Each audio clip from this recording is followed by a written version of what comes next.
democrata cristão. Pra presidente é 27, o nome é Emael, nos 30 anos da Constituição.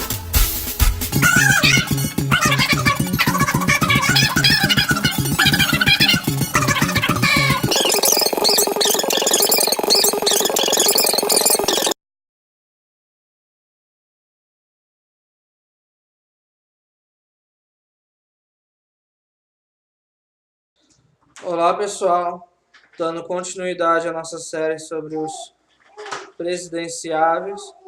Hoje nós vamos falar de um carinha que ele nunca chega longe nas eleições, mas ele é muito conhecido. Se você não sabe ainda de quem eu estou falando dele.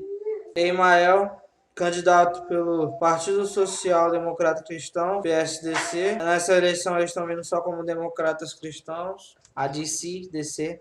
Agora, sem piadas. Bem, eu não encontrei tanto material para fazer vídeo sobre ele, mas do que eu encontrei eu achei bastante interessante que ele sempre considerou a educação como uma chave, principalmente para os menos afortunados, né? As pessoas mais pobres. Para mim é um ponto positivo, ele saber que a educação, e sim, educação a longo prazo, algo para além de um mandato, é sim solução para muitos problemas que nós temos. Isso, segundo ele, tem um motivo meio claro, porque quando ele era mais jovem, ele conquistou uma bolsa de estudos paga pelo prefeito da cidade dele, onde ele conseguiu estudar em colégios particulares, no que eram equivalentes ao primário, posteriormente o ginásio.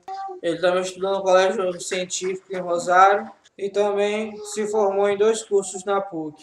Um deles de Filosofia e História Natural e também o curso de Direito, ao qual ele se formou como o melhor da turma. E ao lado dele, nessa mesma turma, nós tínhamos o Ibson Pinheiro. Essa turma que é famosa por ser a única com 2 constituintes da Assembleia Nacional Constituinte, né? Um órgão muito citado pelo Bolsonaro, quando ele vai se defender quanto a projetos que ele não poderia fazer passar, até porque muitos deles precisariam de uma nova Assembleia Nacional Constituinte. E quando você inicia esse processo, você não tem controle sobre o que vai ser mudado ou quanta coisa vai ser mudada. Então, é um processo bem perigoso e não tem nenhuma garantia de que vai ser passado ali na Constituinte aquilo que realmente era a motivação para tal. Então, é algo que não vale a pena. Bem, eu contei essa história dele, né? Que ele, graças ao prefeito, conseguiu tudo isso. Segundo ele, é mais uma obrigação moral mesmo para ele, que o governo deve ser obrigado a fazer isso. Ou seja, o governo deve bancar totalmente os estudos do cidadão, desde ensino fundamental até uma faculdade, o que é diferente do que existe hoje.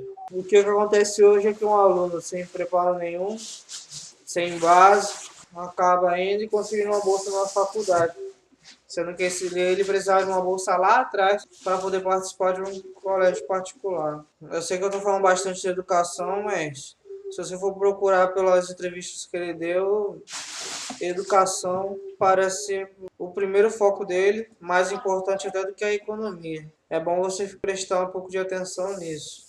Ainda sobre a economia, ele disse que os investimentos são insuficientes, existe um espaço para se discutir sobre isso, mas fato é, ele reconhece que hoje o serviço é muito ineficaz e ele busca sim a profissionalização desse serviço.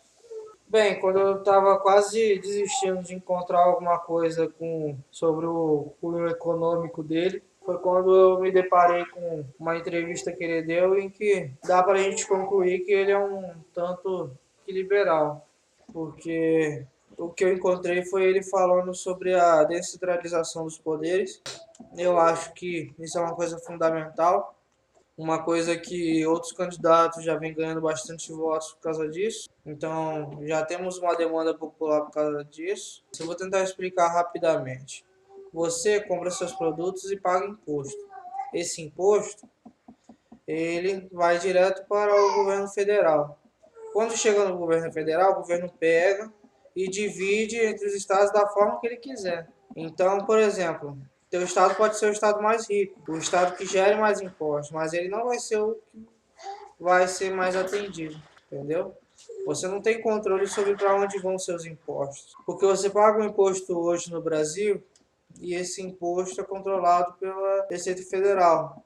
São eles que distribuem da forma que eles quiserem. Então, se você mora no Rio de Janeiro, saiba que teu dinheiro pode estar indo para o Acre, para Roraima, Rondônia, não desmerecendo qualquer região. Mas eu acredito, isso aí também é uma coisa pessoal minha, que cada estado deva ter um pouco mais de liberdade. O estado deve decidir. Quando eu falo de estado, eu quero dizer estado como Rio de Janeiro, São Paulo, Minas Gerais, não me entendam mal. Não estou falando de estado maiúsculo, estou falando do estado minúsculo mesmo. Então, o que acontece? Com o poder centralizado, você é contra aquele uso do imposto, mas você vai recorrer a quem? Se você não for de Brasília. Você vai sair do Rio de Janeiro para ir até Brasília para poder reclamar seus direitos? Você vai sair do Acre até Brasília para reclamar seus direitos? Por que eles mudaram a capital do nosso país para lá, para Brasília? Não foi coincidência. É um lugar longe de tudo, basicamente. O que acontece? Descentralizando esses poderes faz com que os estados e municípios tenham mais autonomia. Então é muito mais fácil você sair na tua cidade e ir lá na Câmara Municipal ou coisa assim, reclamar seus direitos, do que você ir direto ao presidente, ficando apenas para o estado tomar conta de algumas certas coisas que aí vai depender de modelo para modelo. Não adianta só se descentralizar, tem que ver qual modelo que o candidato quer. O que acontece? Quando você centraliza esse poder, ele fica em Brasília. Imagina o seguinte, você não concorda, você e um grande grupo da tua região não concorda com o que está sendo gasto aquele imposto. Você não pode, é muito difícil você sair de onde você mora e ir até Brasília para poder reclamar seus direitos. Mas se você descentraliza e dá mais poder aos estados e municípios e tira poder da federal, você dá um pouco mais de autonomia para esses estados. Esses estados conseguem distribuir seus impostos, entendeu? O que é produzido aqui no Rio de imposto fica no Rio. O que é produzido no Acre fica no Acre. Qualquer outro estado do Brasil. Sem falar que é muito mais cômodo e muito mais fácil você procurar a Câmara Municipal do seu município do que você ter que ir em Brasília para resolver esse problema. O que acontece? Isso até tira poder até dos próprios candidatos menores do que o presidente. Porque imagina o seguinte, no Brasil ainda é um país em que muita gente vota ainda por promessa. Então, como é que muita gente faz? Promete.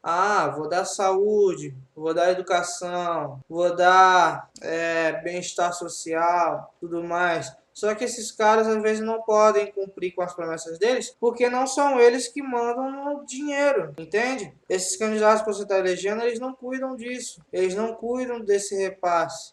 Entende? Então fica muito difícil que as suas exigências, as exigências do teu grupo, cheguem até Brasília. Mas quando é para o seu município, é muito mais fácil você conseguir ter voz ativa para conseguir tentar mudar alguma coisa. É por isso que a gente tem um país que não anda, basicamente. Nosso país é muito centralizado. E Brasília não dá conta do Brasil todo. Muitos candidatos que por aí passaram e ganharam não sabiam os problemas do país inteiro. Sabiam um ou outro problema recorrente, mas não sabiam os problemas que o país enfrenta. Entende? Você vê, há alguns anos teve a tragédia em Mariana, por exemplo. O governo federal, ele basicamente pouco se lixou para prevenção disso, entende? Mas o que acontece? Aquilo ali era de interesse de quem? Do pessoal do município de Mariana, do pessoal de Minas Gerais. E o que acontece? Se o poder tivesse sido descentralizado, as pessoas que tinham conhecimento de que aquilo ali não ia dar certo, que aquilo ali ia dar merda, que aquela barragem ia quebrar, que aquilo ali ia contaminar e ia acontecer aquele desastre todo, essas pessoas teriam maior voz ativa. Poderiam ter conseguido realmente, de fato, ter desviado alguma parte para poder ajudar naquilo ali, entende? Na prevenção. Mesma coisa aconteceu essa semana mesmo da independência, o Museu Nacional no Rio de Janeiro pegou fogo, entende? Problemas assim, eu acredito que não devam ser resolvidos pelo governo federal, mas sim pelos municipais e estaduais. Mas como eles vão resolver um problema se eles dependem do repasse que vem de Brasília? Você entende isso? E por que é assim? Porque assim os presidentes podem fazer os jogos políticos deles, para assim depois conquistar votos dos partidos nas leis que eles querem criar, que eles querem passar,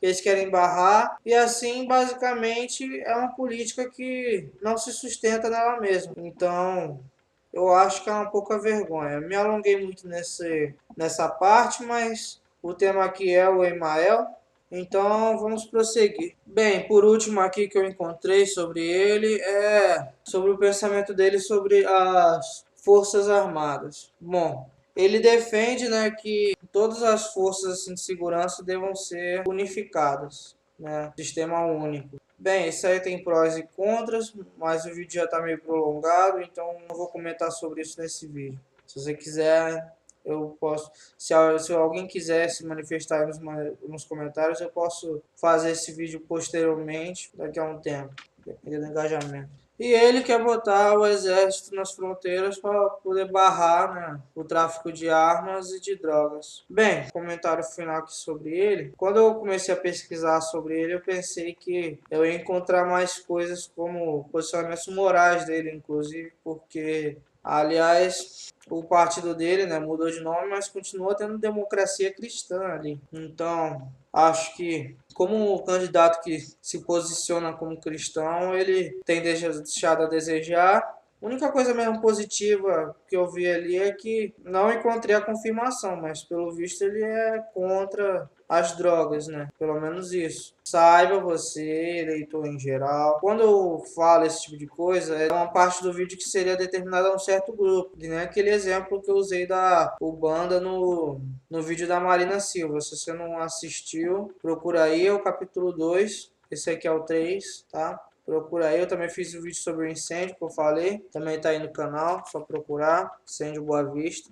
E uma coisa, né, que eu achei interessante é que ele confirmou que o Bolsonaro já bateu sim, né, lá na porta do partido dele. Só que eles deram um gigantesco não para o Bolsonaro, né. Fico imaginando, acho que teria sido até uma boa chapa, hein, Bolsonaro e Emael. Pelo menos ia ser uma chapa com bastante votos, mas eu não sei bem se seria tão bom assim, porque ao mesmo tempo que o Bolsonaro tem muita gente que o apoia, também tem muita gente que o persegue. Não sei se o benefício seria maior do que o custo. Valeu, até o próximo vídeo.